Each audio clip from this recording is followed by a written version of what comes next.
playing on your laptop again, Ethan? I looked up from my trading algorithms to see my brother Michael leaning against my apartment doorframe, wearing his usual Brooks Brothers suit and condescending smile. He had a habit of dropping by unannounced, presumably to remind himself why he was the successful brother. Some of us have real jobs, he continued, inspecting my modest one-bedroom apartment with barely concealed disdain. You know, in actual offices? With suits and meetings and toxic workplace cultures? I finished, turning back to my screens. How is Meridian Financial doing these days, Mike? His smile tightened slightly. Meridian Financial, where he was Senior VP of Investment Strategy, had been having a rough quarter. Not that they were admitting it publicly yet. We're fine, he said quickly. Better than fine. In fact, I just closed a major institutional investor deal. 7 figures. I nodded, watching my algorithms process millions of data points in real time. They were telling me something very different about Meridian's future, but Michael wouldn't want to hear that. Mom's worried about you, he said, helping himself to my coffee. Living like this, no real career, just playing around online all day. I thought about my trading accounts, the sophisticated AI models I'd built over the past 3 years, and the 8-figure sum they'd already generated. But Michael didn't need to know about that. Not yet. I get by, I said simply. Getting by isn't enough, he lectured, straightening his expensive tie. You have a Stanford computer science degree, for God's sake. You could get a real job at any tech company. Like I had 3 years ago, working 80-hour weeks making someone else rich. No thanks. Speaking of real jobs, he continued, we're having a family dinner tomorrow night. I'm announcing my promotion to Executive VP. Another promotion. Another chance for him to shine, while our parents looked at me with worried disappointment. I'll think about it, I said, my eyes catching a sudden shift in my market indicators. Something big was coming. Don't think. Be there, he said firmly. 7 o'clock Le Cirque. Wear something professional. If you can. After he left, I turned my full attention back to my screens. The algorithms were picking up unusual patterns in Meridian's trading volume. Institutional investors quietly offloading large positions. Hidden signs of trouble in their quarterly reports. My phone buzzed, a text from my best friend and former Stanford roommate, now working at a major financial news outlet. Big story dropping tomorrow morning about Meridian. Bad audit findings. Stock's going to tank. I smiled, thinking about Michael's smug announcement of his promotion.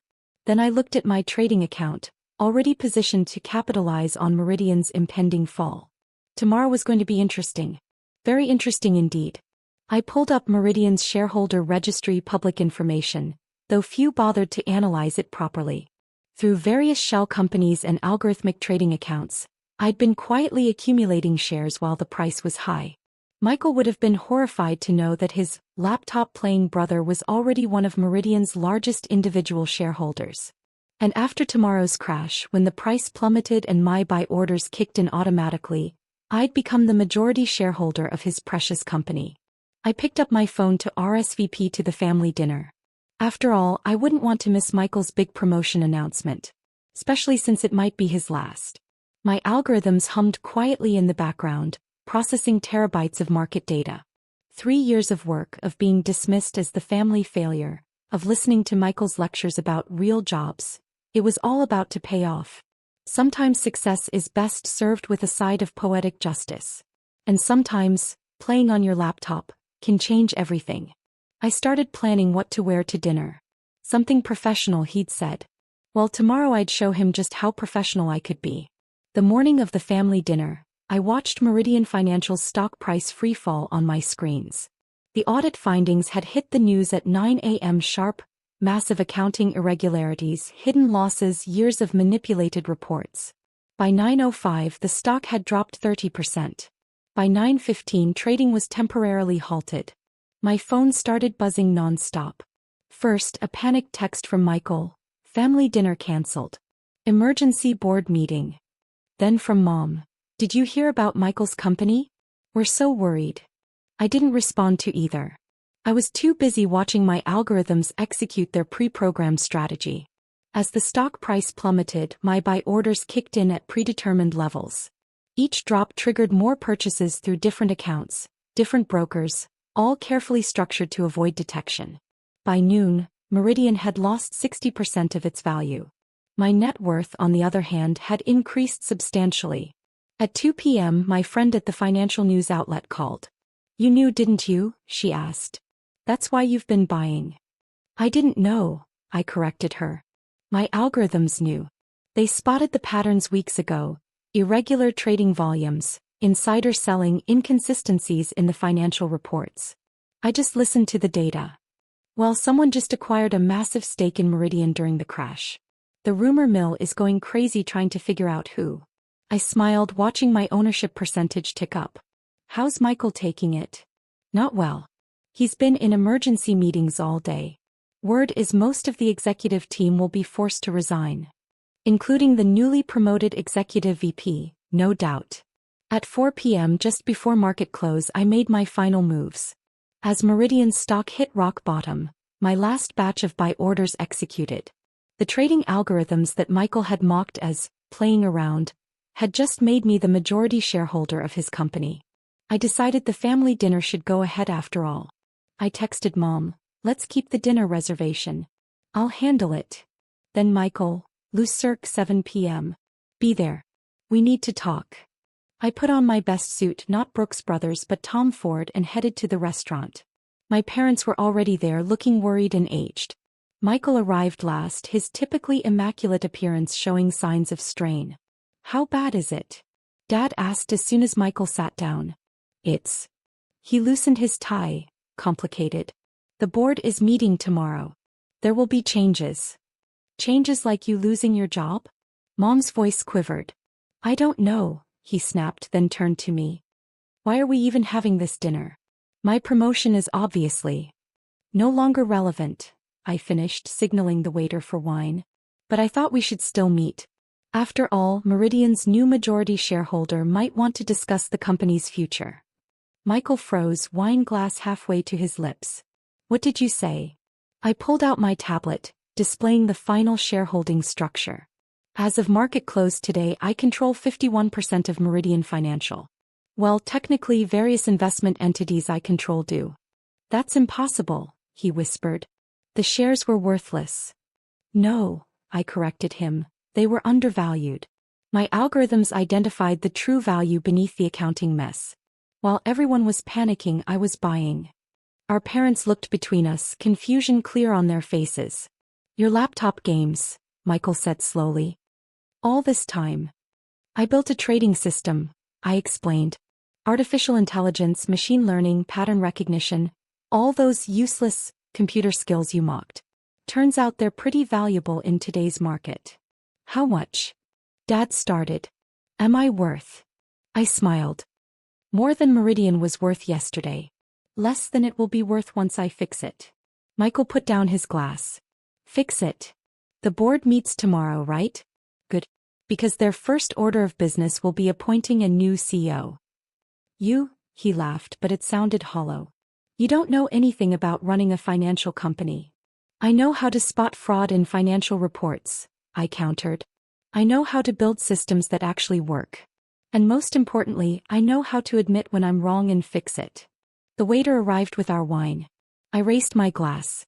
"To real jobs," I said, meeting Michael's eyes. "And to playing on laptops." He didn't respond. He was too busy staring at his phone, watching his future crumble while mine soared. Sometimes success doesn't wear a Brooks Brothers suit. Sometimes it wears computer code and vindication.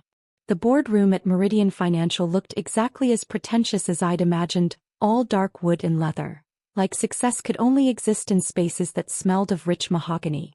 The board members sat in tense silence as I connected my laptop to the presentation screen. Michael sat in his soon-to-be former executive VP chair, looking like he'd aged a decade overnight. The other executives weren't doing much better. "Gentlemen," I began, my algorithms still running in the background, "let's talk about the future of Meridian Financial." "Now see here," one board member interrupted, "you can't just walk in here and..." "I own 51% of this company," I cut him off. "I can and I will. But first, let's discuss how my laptop playing spotted what your entire risk management team missed." I pulled up the first slide, A complex visualization of trading patterns and data anomalies my systems had identified. 3 months ago, my algorithms detected irregular trading patterns among senior executives. Several people shifted uncomfortably. 2 months ago, they flagged inconsistencies in the quarterly reports that your auditors somehow missed. And 1 month ago, they predicted this crash with 94% accuracy. Michael stared at the screen, recognition dawning. That's why you kept asking about Meridian's performance. I was giving you chances to come clean, I nodded. You were too busy mocking my career choices to notice. The next slide showed my restructuring plan. The board members leaned forward, their initial hostility giving way to reluctant interest. First, the entire executive team will resign, I announced. Your severance packages are generous, provided you cooperate with the SEC investigation. Investigation? Someone squeaked. Did you think I wouldn't report the fraud? I smiled. I may be new to corporate leadership, but I understand ethics better than this room ever did. I clicked to the next slide, my new organizational structure. Meridian will transition to a technology-driven financial institution. Our competitive advantage will be algorithmic trading and AI-powered risk management. The same systems you used to take over our company, Michael said quietly. Ironic, isn't it? I turned to him. All those times you called my work playing around, you were watching your replacement being built. The board meeting lasted another 2 hours. By the end, the old guard had accepted their fate, if not gracefully, then at least pragmatically. Only Michael remained, staring at his empty title and empty future. What happens to me? He asked as the others filed out. I sat in the CEO's chair, my chair now, and considered him. That depends. Are you ready to learn from someone who plays on laptops all day? You're offering me a job? A chance, I corrected him. In the new AI division. Starting at entry level, of course. You'll need to learn computers first. He laughed bitterly. You're enjoying this. Less than you'd think. I turned my laptop to show him the real-time trading data. Look at these patterns, Michael. This is what I see every day. This is how I knew Meridian was in trouble. This is how I built my success while you were mocking it. For the first time he actually looked. Really looked. It's beautiful, he admitted. It is, I agreed. So, want to learn how to play on laptops? He nodded slowly, his Brooks Brothers armor finally cracking. Think Mom and Dad will ever understand what you actually do? Probably not, I smiled. But they'll understand this. I pulled up Meridian's new stock price, already recovering under my leadership. Sometimes success doesn't look like they expect it to. I packed up my laptop, my most powerful tool, my path to victory, my vindication.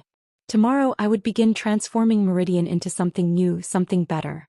And maybe, just maybe, I'd teach my brother that real success doesn't care what clothes you wear or what your office looks like. Sometimes it just needs a laptop and the courage to ignore those who mock your dreams. Coming? I asked Michael, heading for the door. He stood, straightening his tie one last time. Yeah. I guess I have a lot to learn about playing on laptops. You have no idea, I smiled. But don't worry. Unlike some people, I'm happy to teach. As we left the boardroom, my algorithms continued running, spotting patterns, finding opportunities, building success. Just another day of playing around, the kind of play that had just bought me a company and taught my brother the most expensive lesson of his life. Sometimes the best revenge isn't proving them wrong. It's teaching them how to be right.